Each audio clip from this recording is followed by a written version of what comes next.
Okay, I'll never forget this one.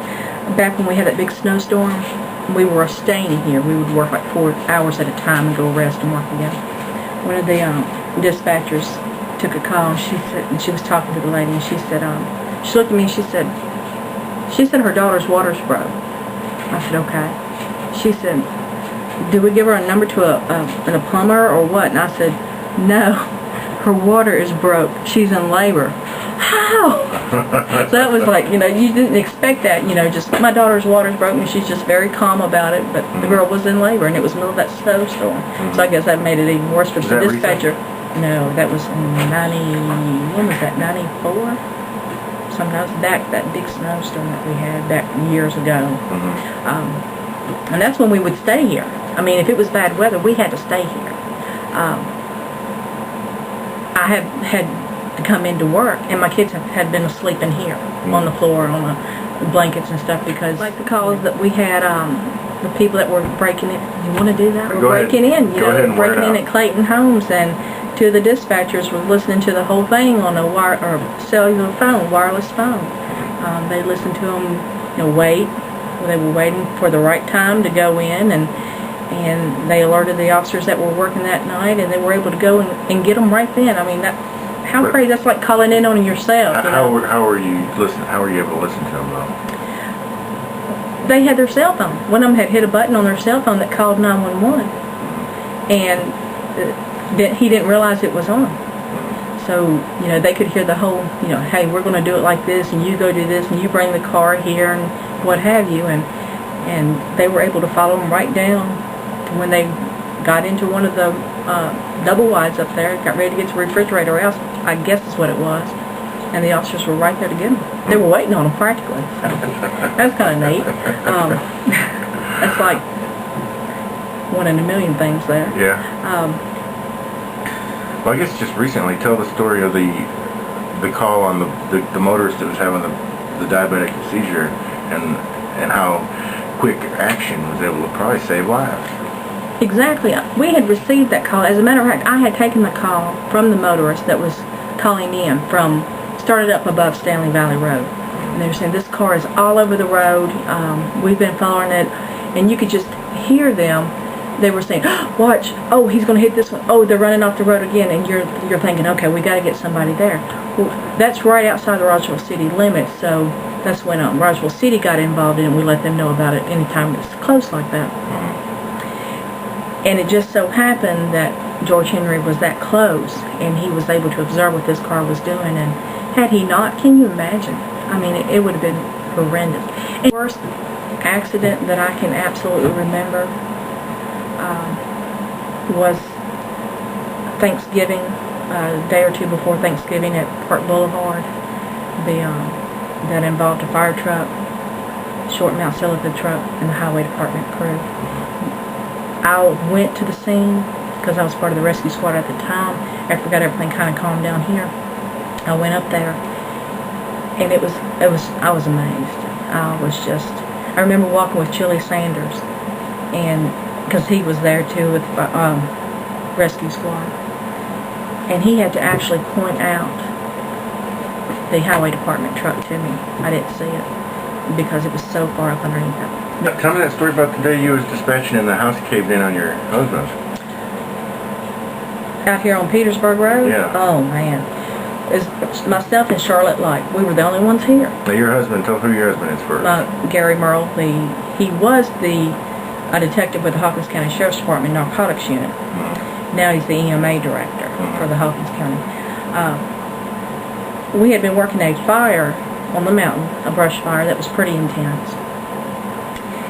And didn't even think, we were just busy with that and the other calls that were coming in, and then all of a sudden he screams. That's the best way I can put it, over the radio, his number, and he just yells that there's been an explosion and tells us where it's at, and you just freeze for a minute. And I did, of course. I was just like, what do I do? Charlotte just jumped right in. She just jumped in, she took over. I got my bearings back to me, and I was able to, start back dispatching. after it was over with, after everything was over with, yes, there had been an explosion. We had thought once that it was a meth lab had exploded on Gary and Bob and Ronnie and Brad. We found out later it was a kerosene heater that had blew up. At the same time, we still had this fire going on the mountain. All kinds of fire department members were en route because they heard it. They heard this call. They heard the fire on the mountain. Carter's Valley was even coming down the road going. It was just wild. But you have to keep going. You have to keep working. And then when you get a minute, then you just stop and, just kind of break down a little bit. Then you pick up and go again. There's been times that we've been on 911 calls, and when we've worked codes, what we call a code, do CPR over the phone, and they're not going to make it. You get up and you go outside, do whatever you have to do. I don't smoke usually, but a call like that, I'd smoke. You just have to get away for a few minutes and then go right back to it. I guess people on the outside don't realize that, yes, we have family also. We have people out there every day, working. You don't know when that call is going to be a family member. And in a county like Hawkins County, where most of the employees that work here live here, they're related to somebody. A lot of the dispatchers, their husbands are in law enforcement or the EMS, or they are themselves.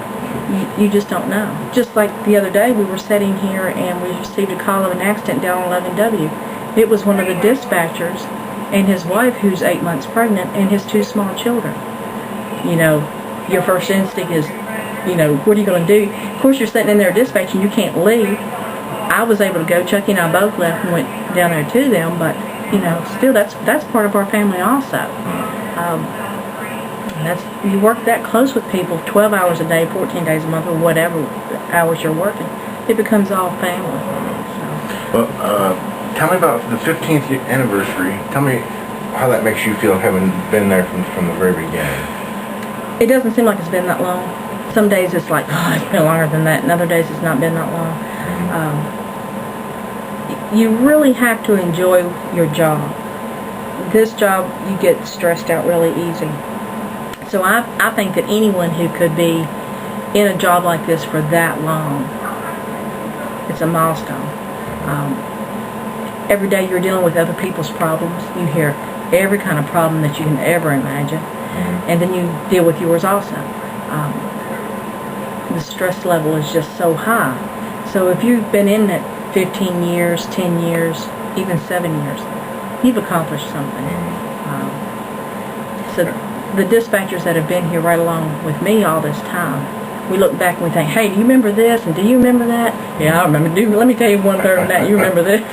And a lot of things we can't share outside, but we can inside, and it kind of breaks it up a little bit. Lord willing, we're going to be right here. The ones that have been here as long, like I said, as long as I have, they probably wouldn't go anywhere else. I've had one that, under another administration, he quit and went to work somewhere else for 7 days on his 7-day break. He was back here at work, wanted to come back. He said, no, this is what I'm going to do. It's a very fulfilling job. If you can call it, some days you can't even call it a job because it seems like it's just, something that you have to do. Like I said, I wouldn't want to do anything else. If I couldn't be the director of Hawkins County 911, I would want to do dispatch. Don't take that away from me, because that's an awesome job.